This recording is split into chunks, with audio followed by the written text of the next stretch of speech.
বিসমিল্লাহির রহমানির রহিম। আসসালামু আলাইকুম। সানরাইজ অ্যান্ড সানসেট মুভমেন্ট দুটো মুহূর্তই অনেক বেশি স্বর্গীয় এবং অনেক বেশি সুদিং একটা ফিল কাজ করে। তো এবার সুন্দরবনে এসে এখন পর্যন্ত সূর্যোদয় দেখা হয়নি। ইনশাআল্লাহ আগামীকাল সকালে একটা চেষ্টা করতে হবে। কিন্তু প্রথম দিন এসেই এইরকম একটা সূর্যাস্ত দেখার প্রত্যাশা ছিল এবং আপনাদেরকে সঙ্গে নিয়েই ইনশাআল্লাহ দেখব। সূর্যটা পশ্চিম আকাশে অস্ত হারাবে, মোটামুটি লাল বর্ণ ধারণ করছে এবং আমার দেশ এই বাংলাদেশে এই সর্ববৃহৎ ম্যানগ্রোভ বনের যে বিশাল এক জগৎ, এই জগৎ আবিষ্কার করব বলেই চলে এসেছি। এই যে এটা হচ্ছে আমাদের শিপ, নদীটা কেটে কেটে সামনের দিকে আগাচ্ছে। আমাদের গন্তব্য হচ্ছে কটকা। আজকে রাতের বেলা এখানে এখন যেতে যেতে মোটামুটি রাত 8-9টা বেজেই যাবে। সারি সারি বেঁধে বেঁধে এরকম মোটামুটি 70টার মতন শিপ আছে না এখানে, 70টা শিপ পাশাপাশি থাকবে 1-2 কিলোমিটার জুড়ে। একটা দারুণ ব্যাপার হবে, হাজার হাজার মানুষের সমাগম। রাতের বেলা আমাদের এই শিপেও কিন্তু সাংস্কৃতিক সন্ধ্যার আয়োজন হবে, সবাই গান করবে, আড্ডা দিবে, জমিয়ে চা নাস্তা হবে। তো তার আগে দেখতেই পাচ্ছেন একটা পিনপতন নীরবতা কাজ করছে। আমার মনে হয় যে সন্ধ্যার সময়টা না কেমন যেন একটু ডিফারেন্ট টাইপের, যেমন পশু পাখিও যেমন পাখিরা তাদের নিয়ে ফিরবে। আকাশ দিয়ে এখন একটা পাখি উড়ে গেলে দারুণ হতো। আমি অলরেডি খেয়াল করছি যে নীল আকাশটা একটু একটু করে লাল আভা ধারণ করছে। আরো আরো সূর্যাস্ত যখন একদম কাছাকাছি সূর্যাস্তের সময় হবে তখন পুরোপুরি রক্তিম বর্ণ হয়ে যাবে। প্রচন্ড ঠান্ডা বাতাস। অলরেডি সকালবেলা তো আমরা ঠান্ডায় জমেই গিয়েছিলাম এবং এখন টের পাচ্ছি যে রাতের বেলাও একদম মানে হিম হিম একটা ফিল হবে। টেম্পারেচার কত আমি জানি না, কিন্তু এখন মনে হচ্ছে যে বাংলাদেশেও ইউরোপের মতন ঠান্ডা পড়ে। যদিও আমরা যারা ঢাকা শহরে থাকি তারা আসলে টের পায় না এই শীতটা। যখন এরকম গ্রামে ট্রামে ঘুরতে যাই বা এইরকম একদম বনে বাজারে ঘুরে বেড়াই তখন মেইনলি ফিল করা যায় ঠান্ডা কত প্রকার ও কী। তবে আপনার যদি এরকম আমাদের মতো ভ্রমণের নেশা থাকে তাহলে কিন্তু বলতেই হবে যে ভ্রমণের নেশা যখন আপনাকে পেয়ে বসবে তখন সব কিছুকে ছাপিয়ে কোনো কিছুই আপনাকে দমিয়ে রাখতে পারবে না। কি টেম্পারেচার বলেন, কি ওয়েদার বলেন, সব রকমভাবেই সকল প্রতিকূলতাকে জয় করতে পারবেন আপনি।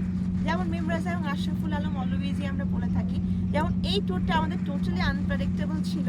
এইবার আমাদের 3 দিনের ছুটিতে আমরা প্ল্যানও না, আসলে মনে মনে চেয়েছিলাম বা একটা টুকটাক ভার্বালি প্ল্যান করেছিলাম যে আরেক জায়গায় যাব, কিন্তু সেটা ক্যান্সেল হয়ে গিয়েছে। পরে দিয়ে জাস্ট মানে একদিনের নোটিশে আমরা সুন্দরবনে চলে এসেছি। তাও কোন শিপে যাব, কিভাবে কি, কিছুই আমরা জানতাম না। কিন্তু আলহামদুলিল্লাহ আল্লাহ তাআলা মিলিয়ে দিয়েছে। অ্যান্ড অলওয়েজই আমরা বিলিভ করি Allah is the best planner. So এখানেও আমাদের জার্নিটা আল্লাহর রহমতে খুব সুন্দর হচ্ছে। সব কিছুতেই যেমন আমার গাইড ভাই রাকিব ভাই অনেক হেল্পফুল মানুষ, উনি আমার ভিডিওটা করে দিচ্ছে। তারপরে খাবার দাবারগুলো আজকে দুপুরের অলরেডি সেটা আলাদা ব্লগ আছে, আপনারা সবাই দেখবেন। খুবই মজা ছিল, ভাইরা সবাই খুব ভালো এবং আমাদের আতিথেয়তাও অনেক দারুণ হচ্ছে। এই মুহূর্তে হচ্ছে বেস্ট সিনটা, কারণ সূর্যটা ওই ম্যানগ্রোভ বনের আড়ালে হারিয়ে যাবে। হাতের মুঠোয় নিয়ে ফেলতে ইচ্ছে করে, এই মুহূর্তটাকে বন্দি করে ফেলছি আমি আমার ফোনের ক্যামেরায়। কিন্তু ভাবতে ভালো লাগে যে পৃথিবীতে কত দেশেই তো আমি সূর্যাস্ত দেখেছি, বাংলাদেশের সূর্যাস্ত অবশ্যই আমার কাছে মোস্ট স্পেশাল বলতে হবে। কারণ আমি বাংলাদেশি, এই দেশে আমি জন্মগ্রহণ করেছি, এই দেশের মাটি, এই দেশের সূর্য, এই দেশের সূর্যাস্তই আমার কাছে সব থেকে সেরা। যদি আমাকে প্রশ্ন করেন এই পর্যন্ত আমরা 22টা দেশ একসাথে ভ্রমণ করেছি। তো 22টা দেশের মধ্যে দেখা গিয়েছে যে আমরা 22 রকম সূর্যাস্ত দেখেছি, কিন্তু আমার দেশ বাংলাদেশেরটাই সবসময় আমার কাছে বেশি বেশি ভালো লাগে। গাছের আড়ালে আমরা উঠে ছুটে দিতে দিতে দেখতে থাকবো এই সূর্যাস্ত। এবং আমার ভাঙা গলায় আমি জানি না আজকে আমি ঠিক মতো বলতেও পারছি না, প্রচণ্ড ঠান্ডা লেগেছে এই কারণে। কিন্তু সব কিছুকে ছাপিয়ে এটাই বলতে হবে যে সুন্দরবনে আসবেন, কারণ বাংলাদেশ আসলেই অনেক লাকি। জিওগ্রাফিক্যালিও কিন্তু আমরা খুবই মানে ন্যাচারালি অনেক রিচ, কারণ পৃথিবীর সর্বোচ্চ যেটা হচ্ছে longest sea beach of the world কক্সবাজারও আমাদের এই বাংলাদেশে, এবং লার্জেস্ট ম্যানগ্রোভ ফরেস্ট এই সুন্দরবন আমাদের বাংলাদেশে। ইন্ডিয়া পেয়েছে কিন্তু অল্প একদম ছোট্ট একটা অংশ। বিভিন্ন রকম ঝড় জলোচ্ছ্বাস থেকে কিন্তু আমাদের এই যে বন এটা আমাদের রক্ষা করে।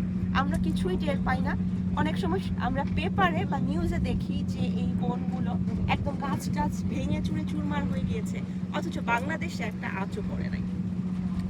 সো দেখেছেন কতটা ওরা আমাদেরকে কত কিছু থেকে প্রোটেক্ট করছে। সো আমাদেরও দায়িত্ব ওদেরকে ভালো রাখা। আমাদের যেমন গভর্নমেন্টকেও রেসপন্সিবিলিটি নিতে হবে, আর আমরা যারা সাধারণ মানুষ আছি তারা যখন এইসব জায়গায় ঘুরতে আসবো তখনও আমরা এই জিনিসগুলো মেনটেন করবো, জায়গাগুলো নোংরা করবো না।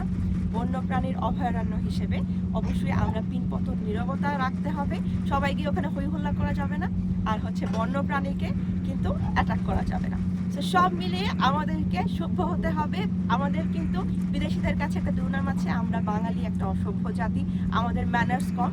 এই বদনামটা আমাদের ঘুচাতে হবে এবং মনে রাখতে হবে বাংলাদেশকে বিশ্ব দরবারে সুনাম অর্জন করতে হবে। তো সেই জন্য অবশ্যই কি করবেন, আপনারা নিজেরা সভ্য হবেন এবং দেশকে বিশ্ব দরবারে পৌঁছে দেবেন। তো এই মুহূর্তে মোটামুটি আমার সূর্যটা চোখের আড়াল হয়ে গিয়েছে, একটু একটু করে দেখতেই পাচ্ছি কখন হুট করে একদম হঠাৎ করে, তাই না ভাইয়া? সূর্যাস্ত কিন্তু হঠাৎ করেই একদম মানে আড়াল হয়ে যায়, মানে চোখের পলকে। ওই মুহূর্তটা ধারণ করাটাই হচ্ছে কি আসল কথা। তো সেটার জন্য এত ধৈর্য ধরে ভিডিওটা করছি এবং আমিও কথা বলছি, আপনারা মনোযোগ দিয়ে আমার কথা শুনছেন। তো শেষ করার আগে বলে নিতে চাই, আমি মিম রাজা এবং আমার পেজ রাজা নানুস্টারি, আপনারা যারা যারা এখন লাইক ফলো করেননি করে ফেলবেন এবং ব্লগসগুলোতে কমেন্ট করবেন, কোনো সাজেশন থাকলে দিবেন, আর হচ্ছে শেয়ার করবেন। আর ইউটিউব চ্যানেলও সেম নেম রাজা নানুস্টারি, সেখানে সাবস্ক্রাইব করে ফেলবেন। সো আমি মিম রাজা, এটা হচ্ছে আমাদের সুন্দরবন ট্যুরের কত নাম্বার ব্লগ আমি জানি না, কিন্তু আরও অনেক এক্সাইটিং ব্লগস আপনাদের জন্য ওয়েট করছে। সো আপনারা এনজয় করলেন আমার এই সানসেট মোমেন্ট। সবাই ভালো থাকবেন, সুস্থ থাকবেন, আমাদের জন্য বেশি বেশি করে দোয়া করবেন। আমি মির্জা বিদায় নিব সুন্দরবনের এই সুন্দর সূর্যাস্ত দেখাতে দেখাতে। আল্লাহ হাফেজ।